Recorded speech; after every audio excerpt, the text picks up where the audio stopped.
ఆత్మబోధ episode 13 శీర్షిక కోపం క్షణంలో పుట్టే అగ్ని హృదయాన్ని కాల్చేది.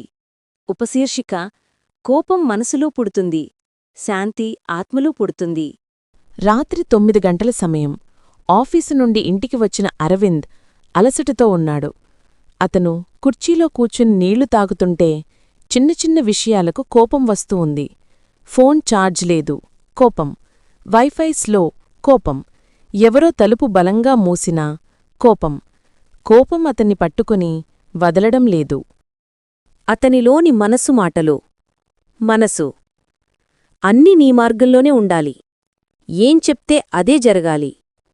అరవింద్, ఎందుకిలా కోపం వస్తోంది? చిన్న విషయాలకే మండిపోతున్నాను. మనసు మాత్రం మంటను ఇంకా మరింత వేడిగా చేస్తూనే ఉంది. అతనిలోని చిన్న అగ్ని. రాత్రి భోజనం చేస్తూ అరవింద్ ఒక్కసారిగా ప్లేట్ను బలంగా పెట్టాడు. అమ్మ అడిగింది, ఏమయ్యింది? ఎందుకీ కోపం?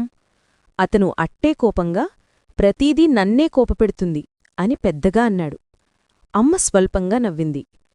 నిన్ను కోపపెడుతున్నవి వాటి పనులు కాదు బాబూ, నీ మనసు వేసుకున్న పట్టుదలలు.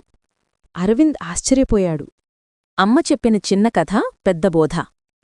అమ్మ చెప్పడం ప్రారంభించింది. ఒకసారి ఒక సన్యాసి శిష్యులకు అగ్ని గురించి బోధిస్తున్నాడు. అతను ఒక దీపం చూపి చెప్పాడు, ఇది చిన్న అగ్ని, నీకు కావలసిన వెలుగిస్తుంది. కాని ఈ అగ్ని పెద్దదైతే ఇల్లు కాలుస్తుంది. అరవింద్ అర్థం చేసుకోవటం మొదలుపెట్టాడు. అమ్మా, కోపం కూడా అలాగే బాబూ.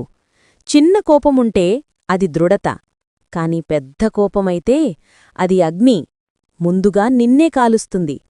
అరవింద్ ఒక్క క్షణం నిశ్శబ్దమయ్యాడు. అరవింద్ తన కోపంతో మాట్లాడటం ప్రారంభించాడు.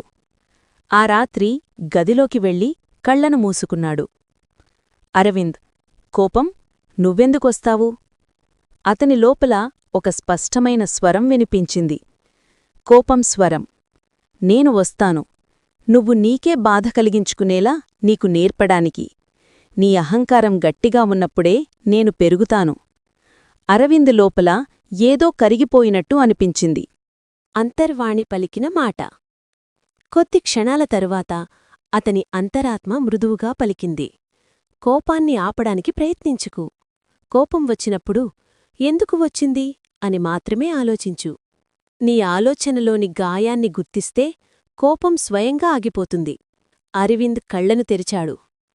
అతని ముఖంలో ప్రశాంతత మొదటిసారి కనిపించింది.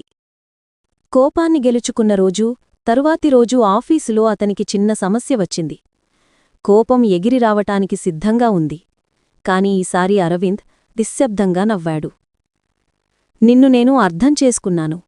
నీకు పనిలేదు ఇక. కోపం వెంటనే అదృశ్యమైంది.